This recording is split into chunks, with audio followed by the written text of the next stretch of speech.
जय Hind defence lovers. आज की टॉप हेडलाइंस कुछ इस प्रकार है। भारत ने रशिया के साथ नई सरफेस टू एयर मिसाइल्स के लिए साइन किया कॉन्ट्रैक्ट। डिफेंस प्रोक्योरमेंट बोर्ड की तरफ से भारत के एडवांस ड्रोन को विकसित करने के प्रस्ताव को मिला क्लियरेंस। जाने कैसे एलिमिनेट किया इसराइल ने ईरान के सुप्रीम लीडर को, और ईरान में आए भूकंप के बीच न्यूक्लियर टेस्ट की अफवाहें।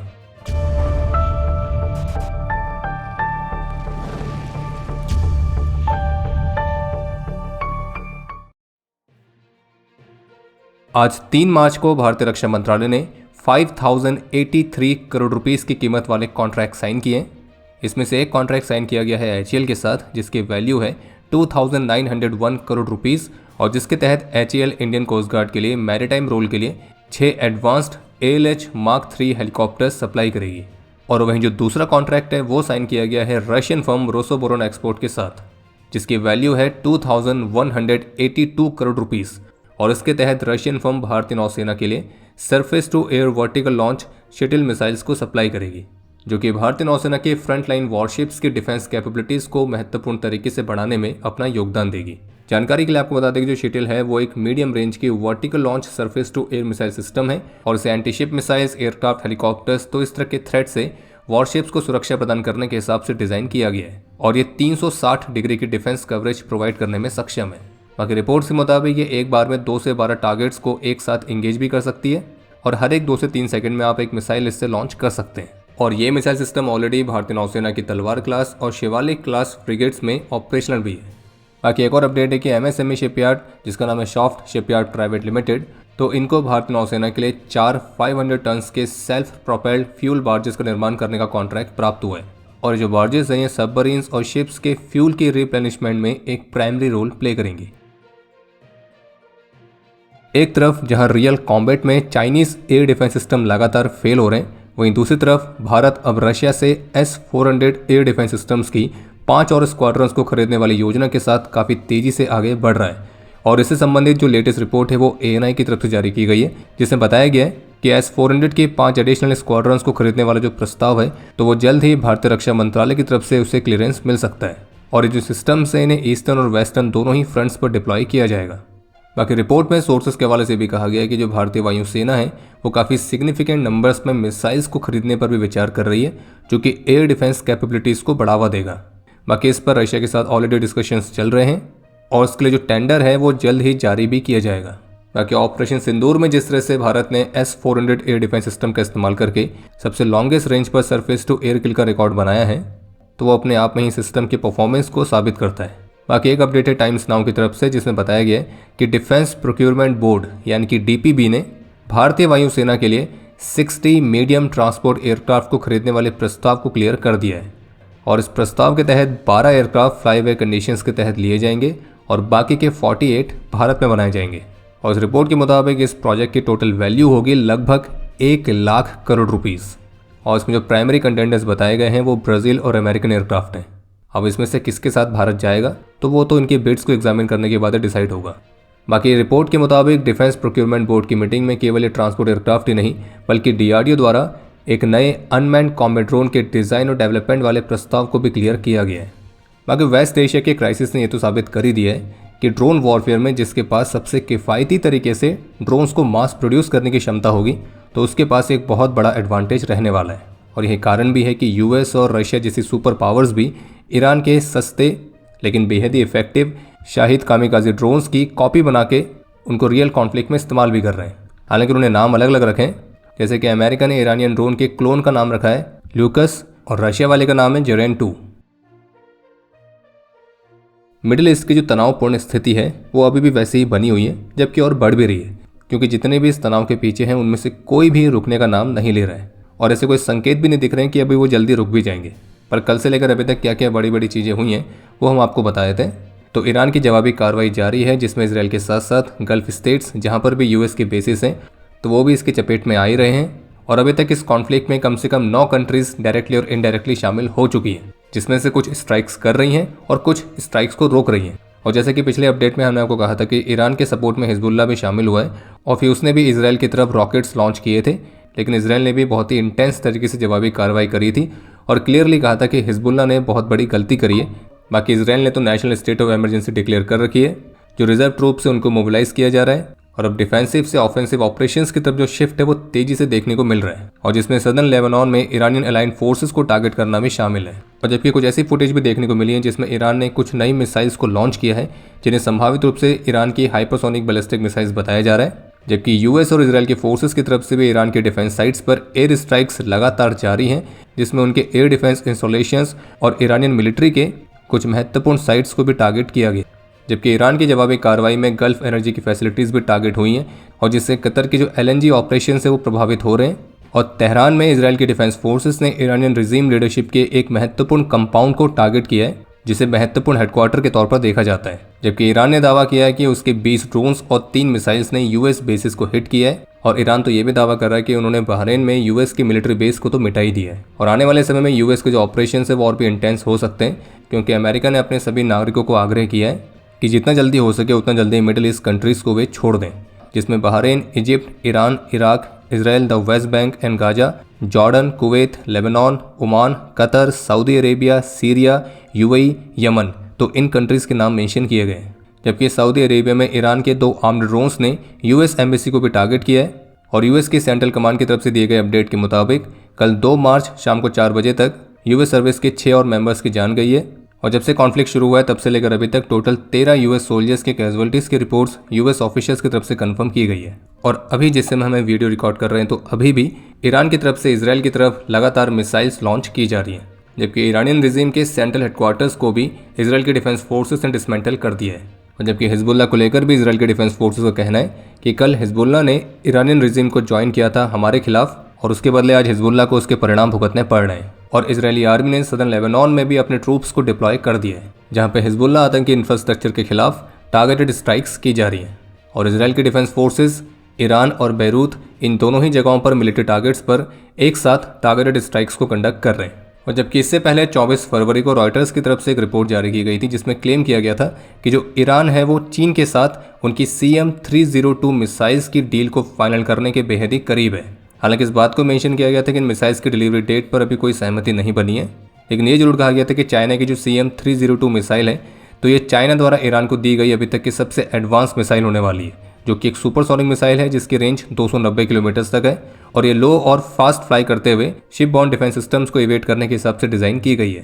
लेकिन इन रिपोर्ट्स पर कल 2 मार्च को चाइना के विदेश मंत्रालय की तरफ से जो स्टेटमेंट आई है उसमें उन्होंने इन सभी रिपोर्ट्स को खारिज किया है और ये कहा है कि ये रिपोर्ट सच नहीं है। जबकि कल चीन के विदेश मंत्री ने अपने ईरानियन काउंटर पार्ट के साथ टेलीफोनिक कन्वर्सेशन करी थी, और जिस पर उनका ये कहना था कि ईरान की संप्रभुता, उनकी सिक्योरिटी, उनकी टेरिटोरियल इंटीग्रिटी, उनकी नेशनल डिग्निटी, तो उसको सेफ गार्ड करने के लिए चीन का ईरान को फुल सपोर्ट है। और चीन इस बात को लेकर भी सपोर्ट करता है कि ईरान के पास अपने इंटरेस्ट और अपने राइट्स को सुरक्षित रखने का पूरा अधिकार है। और जबकि चीन ने यूएस और इसराइल से आग्रह भी किया था कि तुरंत ही अपने मिलिट्री ऑपरेशंस को रोक दें और इस टेंशन को और ज़्यादा एस्केलेट होने से बचाएं। बाकी चाइना के स्टेटमेंट से तो फिलहाल इसी तरह के संकेत दिख रहे हैं कि चाइना का जो सपोर्ट है वो केवल बातों में ही है, एक्चुअल में उसका फिलहाल अभी कोई सपोर्ट नहीं है। और बाकी ईरान को सप्लाई किए गए चाइनीज़ डिफेंस सिस्टम्स किस तरह से परफॉर्म कर रहे हैं तो वो तो किसी से भी छुपा हुआ है नहीं। बाकी सपोर्ट से याद आया, सोशल मीडिया पर कुछ ऐसी वीडियोस देखने को मिली हैं जो कि भारत की अलग अलग जगहों से हैं, जहाँ पे कुछ लोग ईरान के सुप्रीम लीडर के एलिमिनेशन पर इतना शोक व्यक्त कर रहे हैं कि वो तो ये भी कहते हुए दिख रहे हैं कि वे ईरान जाकर इसराइल के खिलाफ लड़ने को तैयार हैं। हालांकि हमें इस बात का पूरा संदेह है कि इनमें से अधिकतर को अगर मैप दिखा के पूछा जाए कि ईरान कहाँ पर है तो शायद ही वो बता पाएँ। और जबकि ऐसी एक वीडियो जम्मू कश्मीर से भी सामने आई है जहाँ पे कुछ लोग ईरान के सुप्रीम लीडर के शोक के प्रदर्शन में कुछ ऐसे नारे लगाते हुए दिख रहे हैं कि कश्मीर बनेगा हिजबुल्ला। और ये उसी कैटेगरी के लोग हैं जो कि कश्मीर को कभी पाकिस्तान बनाना चाहते हैं, कभी फिलिस्तीन और अभी हिजबुल्ला। तो एक बात तो स्पष्ट है कि जम्मू कश्मीर तो हमेशा से भारत का अभिन्न हिस्सा था, है और हमेशा रहेगा, लेकिन जो इस तरह के नारे लगा रहे हैं अगर ये नहीं सुधरे तो ये जरूर तय है कि आने वाले समय में कश्मीर में इनकी कब्र जरूर बन जाएगी। बाकी इन सभी लोगों को हम भारत के पूर्व राष्ट्रपति और भारत के महान वैज्ञानिक doctor APJ Abdul Kalam sir की एक बहुत ही अच्छी सी स्टेटमेंट है वो याद दिलाना चाहेंगे, जिसमें उन्होंने एक प्रश्न का उत्तर देते हुए कहा था कि जो राष्ट्र होता है वो देश के अन्य सभी पहलुओं से बड़ा होता है। लेकिन हमें इस बात की बेहद ही कम उम्मीद है कि जो कश्मीर बनेगा हिजबुल्ला जैसे नारे लगा रहे हैं, शोक के नाम पर देश की शांति को भंग करने का प्रयास कर रहे हैं, तो इनको शायद ही ये बात समझ में आएगी।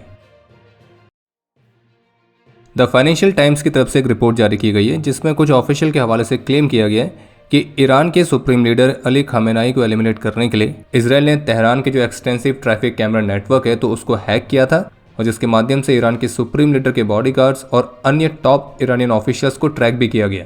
यानी कि ईरान के जो कैमरास ईरान ने खुद के सर्विलेंस पर्पस के लिए लगाए होंगे, तो उसे इजराइल की एजेंसी मोसाद ने ईरान के ही खिलाफ इस्तेमाल कर लिया। और रिपोर्ट में ये भी क्लेम किया गया कि इजराइल ने ईरान के कैमरास का जो एक्सेस है वो लगभग साल भर पहले ही प्राप्त कर लिया था। और उन्होंने ये भी पाया कि एक पर्टिकुलर कैमरा एक ऐसे एंगल पर था जो ये दिखाता था कि ईरान के सुप्रीम लीडर की जो सिक्योरिटी टीम है तो उसके मेंबर्स अपनी कार कहाँ पे पार्क करते हैं। और फिर इन्हीं कैमरास के माध्यम से इजराइल की इंटेलिजेंस यूनिट ने इन बॉडीगार्ड्स के एड्रेसेस, उनके वर्क शेड्यूल्स, इनको किस को प्रोटेक्ट करने के लिए असाइन किया गया है, तो इन सभी इन्फॉर्मेशन की एक फाइल बनाई। और ये भी क्लेम किया गया कि जहाँ पे ईरान के सुप्रीम लीडर को एलिमिनेट किया गया था तो उस पर्टिकुलर स्ट्रीट पर इजराइल और यूएस ने सेलुलर सर्विसेज को भी डिस्टर्ब कर दिया था, ताकि जो भी इनके बॉडीगार्ड्स तक पहुंचने की कोशिश करें तो उनकी लाइन बिजी आए। और फाइनेंशियल टाइम्स के साथ बातचीत में इजराइल के ही इंटेलिजेंस ऑफिशियल ने बताया है कि हम तेहरान को उसी तरह से जानते थे जैसे कि हम जेरूसलम को जानते हैं, यानी कि इजराइल की राजधानी। और जब आप किसी जगह को उतनी ही अच्छी तरह से जानते हैं जितनी अच्छी तरह से आप उस गली को जानते हैं जहां आप खुद बड़े हुए हैं, तो आपको वहां की कोई भी ऐसी चीज़ नज़र आ जाती है जो वहां अलग हो। और ईरान की लीडरशिप के बारे में जो इन कैमरास के माध्यम से इजराइल ने डेटा इकट्ठा किया था, तो उसका सही तरह से इस्तेमाल करने में AI टूल्स और एल्गोरिदम्स का भी इस्तेमाल किया गया। और इस तरह से ईरान के सुप्रीम लीडर को ट्रैक किया गया जब वो शनिवार को मीटिंग करने वाले थे, और उसी दिन इजराइल ने अपनी स्ट्राइक में इनको एलिमिनेट किया। और ऑब्वियसली इसमें CIA के ऑफिशियल्स भी शामिल थे। और रिपोर्ट में सोर्सेज के हवाले से भी बताया गया कि CIA के जो ह्यूमन सोर्स है तो उसने भी इस ऑपरेशन को अंजाम देने में एक महत्वपूर्ण इंटेलिजेंस प्रोवाइड करी थी। और इस तरह से एक बार फिर से इजराइल की इंटेलिजेंस एजेंसी मोसाद ने अपने एक और नए कारनामे से हर किसी को सरप्राइज किया है। बाकी ईरान के सुप्रीम लीडर को एलिमिनेट करने वाले इजराइल और US के इस पूरे ऑपरेशन पर अगर आप डिटेल वीडियो चाहते हैं तो आप वीडियो को लाइक करिए और कमेंट करके बताइए। अगर ज़्यादा डिमांड हुई तो हम इस पर डेडिकेटेड वीडियो जरूर बनाएंगे। पाकिस्तान और अफगानिस्तान के कॉन्फ्लिक्ट को लेकर UN की तरफ से स्टेटमेंट जारी की गई है, जैसे बताया गया कि 26 फरवरी की शाम से 2 मार्च 2026 तक अफगानिस्तान में कम से कम 146 सिविलियन कैजुअलिटीज़ हुई हैं, जिसमें 42 लोगों की जान गई है और जबकि 104 घायल हैं, और जिनमें महिलाएं और बच्चे भी शामिल हैं। और ऐसी भी रिपोर्ट्स आ रही है कि अफगान फोर्सेस ने एक बार फिर से पाकिस्तान की कुछ और मिलिट्री पोस्ट को कैप्चर किया है। और इस्लामिक एमिरेट ऑफ अफगानिस्तान के ऑफिशियल का क्लियरली कहना है कि अगर पाकिस्तान अफगानिस्तान के टेरिटरी के खिलाफ अपने एग्रेशन को जारी रखता है तो फिर अफगान सरकार काबुल में पाकिस्तान की एम्बेसी को बंद कर सकती है। और फिलहाल अभी पाकिस्तान और अफगानिस्तान ने पीछे हटने की कोई संकेत नहीं दे रहे हैं। जबकि पाकिस्तान को तो ईरान के IRGC के कमांडर की तरफ से भी वार्निंग मिली है कि ईरान के रेवोल्यूशनरी गार्ड को नुकसान पहुंचाने वाले आतंकियों को जो पाकिस्तान अपने वहाँ पनाह दे रहा है, तो उसके लिए पाकिस्तान को भारी कीमत चुकानी पड़ेगी। और जिस तरह से ईरान पर हमले के लिए पाकिस्तान के एयर स्पेस का भी इस्तेमाल किया गया है, तो उसको लेकर भी क्लियरली वार्निंग दी गई है कि इसकी अब इस्लामाबाद भी सेफ नहीं है। बाकी पाकिस्तान की फिलहाल अभी स्थिति ऐसी है कि अगर वो ईरान को खुल के सपोर्ट करेगा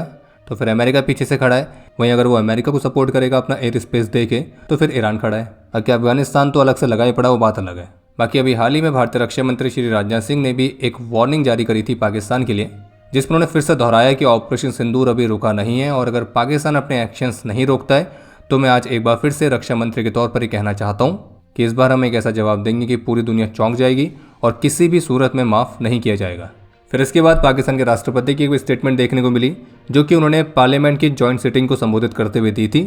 जिसमें उनका कहना था कि भारत के लीडर्स कह रहे हैं कि वो एक और वॉर की तैयारी कर रहे हैं, लेकिन मैं हमेशा रीजनल पीस के पक्ष में रहा हूँ, तो इसलिए मैं इसको रिकमेंड नहीं करूँगा। और फिर आगे उन्होंने ये भी कहा कि जो इस्लामाबाद है वो बातचीत के लिए ओपन है। वैसे ओपन सोर्स हैंडल्स पर एक डिस्कशन ये भी चल रहा है कि अभी जब भारत ने CCS की मीटिंग कंडक्ट करी थी तो उसी सेम टाइम पर पाकिस्तान में भी ऐसी ही मीटिंग कंडक्ट की गई थी, और कुछ ऐसी अफवाहें भी चल रही हैं कि भारत ने अपनी अग्नि 2 मिसाइल बॉर्डर के पास डिप्लॉय करी है, और पाकिस्तान को इस बात की चिंता है कि शायद भारत फिर से कुछ एक्शन शुरू कर सकता है। लेकिन आपको फिर से स्पष्ट कर दिए, केवल एक तरह का डिस्कशन ही है, इसमें कितनी सच्चाई है इसकी पुष्टि फिलहाल अभी कर पाना काफ़ी मुश्किल है। हम बस यही कहेंगे अपने पड़ोसियों को कि आपने सबसे पहले घबराना नहीं है। इसके अलावा द प्रिंट की तरफ से एक महत्वपूर्ण रिपोर्ट जारी की गई है, जिसमें बताया गया है कि पहलगाम की जिस बैसरन घाटी पे उस कायरतापूर्ण आतंकी हमले को अंजाम दिया गया था, तो उस हमले से पहले उस जगह की रेकी के लिए GoPro Hero 12 ब्लैक कैमरा का इस्तेमाल किया गया था, और जो कि लिंक होता है एक चाइना बेस्ड डिस्ट्रीब्यूटर से, और जो कि इस हमले से साल भर पहले से ही एक्टिवेट था। और अब NIA एक लेटर को जारी करेगी, क्योंकि कैमरे का जो एक्टिवेशन है, उसका इनिशियल यूज़ और उसका जो कमर्शियल ट्रेल है, तो उससे संबंधित जो जानकारी है वो चीन के अधिकार क्षेत्र में आती है। और जबकि NIA ने नीदरलैंड्स में GoPro के मैन्युफैक्चरर को भी अप्रोच किया है और उसके सप्लाई चेन और डिवाइस के एक्टिवेशन के बारे में डिटेल्स मांगी हैं, लेकिन कैमरा के एक्टिवेशन, उसके इनिशियल यूज़, उसके कमर्शियल ट्रेल के बारे में जो भी जानकारी है, तो वो केवल चाइनीज़ अथॉरिटी से ही मिल सकती है। और इसीलिए उस जानकारी को प्राप्त करने के लिए चीन के लिए अलर्ट जारी किया जाएगा। और अब देखना यह है कि क्या चीन इसमें कोई मदद करता है या नहीं। बाकी एक महत्वपूर्ण अपडेट यह है जिसमें फ्रांस के राष्ट्रपति की तरफ से अनाउंस किया गया है कि फ्रांस अपने न्यूक्लियर आर्सेनल को एक्सपेंड करेगा और वो पहली बार अब न्यूक्लियर आर्म्ड एयरक्राफ्ट भी अपनी एलाइड कंट्रीज़ में डिप्लॉय करेगा, यानी कि पहली बार यूरोपियन एलाइज में एटॉमिक वेपन्स तैनात होने वाले हैं। बाकी अभी एक रिपोर्ट ये भी सामने आई है कि पाकिस्तान ने अपने एयर डिफेंस सिस्टम्स और अपने ट्रूप्स को सऊदी अरेबिया के डिफेंस में डिप्लॉय किया है, जबकि एटॉमिक वॉचडॉग IAEA की तरफ से बताया गया है कि लेटेस्ट सैटेलाइट इमेजेस के माध्यम से वे कंफर्म कर सकते हैं कि ईरान की जो नतांज न्यूक्लियर फैसिलिटी है तो उसके अंडरग्राउंड फ्यूल इनरिचमेंट प्लांट के कुछ बिल्डिंग्स के अंदर डैमेज हुआ है, लेकिन कोई भी रेडियोलॉजिकल कॉन्सिक्वेंसेस अभी तक एक्सपेक्ट नहीं किए जा रहे और कोई भी एडिशनल इम्पैक्ट डिटेक्ट नहीं हुआ है। बाकी इसराइल और US के हमले में जो ईरान के गर्ल्स स्कूल पर भी हमला हुआ था जिसमें 165 इनोसेंट स्कूल गर्ल्स और स्टाफ की जान गई थी, तो उनके मास फ्यूनरल की कुछ दुखद तस्वीरें भी आज सामने आई हैं। इसके अलावा एक चिंताजनक रिपोर्ट यह है कि अमेरिका के जियोलॉजिकल सर्वे के मुताबिक सदर्न ईरान में 4.3 मैग्नीट्यूड के भूकंप को डिटेक्ट किया गया है और उसके झटके हैं वो 10 किलोमीटर तक महसूस किए गए थे। लेकिन इस भूकंप की जो टाइमिंग है उसकी वजह से सोशल मीडिया पर स्पेकुलेशंस चलने लग गए कि कहीं इस भूकंप का कारण कोई अंडरग्राउंड न्यूक्लियर टेस्ट तो नहीं है। लेकिन आपको बता दें कि केवल स्पेकुलेशंस ही हैं, इनको साबित करने के फिलहाल ऐसे कोई ठोस एविडेंस अभी तक तो देखने को नहीं मिले और हम उम्मीद भी यही करेंगे कि केवल भूकंप ही हो। और वहीं अल जजीरा की रिपोर्ट के मुताबिक ईरान के विदेश मंत्रालय ने बातचीत करने से मना कर दिया और ये कहा है कि ईरान डेविल से लड़ता रहेगा। और अब समय है आज के इतिहास का। आज के दिन 2010 में काबुल गेस्ट हाउस में हुए हमले में अपने अदम्य साहस और वीरता का परिचय देते हुए मेजर नितेश रॉय वीर गति को प्राप्त हुए थे और इन्हें मरणोपरांत शौर्य चक्र से सम्मानित किया गया। आज के दिन 2002 में ऑपरेशन रक्षक के दौरान जम्मू कश्मीर में अपने अदम्य साहस और वीरता का परिचय देते हुए सूबेदार सुरेंद्र सिंह वीर गति को प्राप्त हुए थे और इन्हें मरणोपरांत अशोक चक्र से सम्मानित किया गया। और आपके लिए आज का प्रश्न है कि बालाकोट एयर स्ट्राइक में मुख्य रूप से किस वेपन का इस्तेमाल किया गया था। और अब समय है आज के टॉप 3 कमेंट्स का, जो ये रहे आपकी स्क्रीन पर।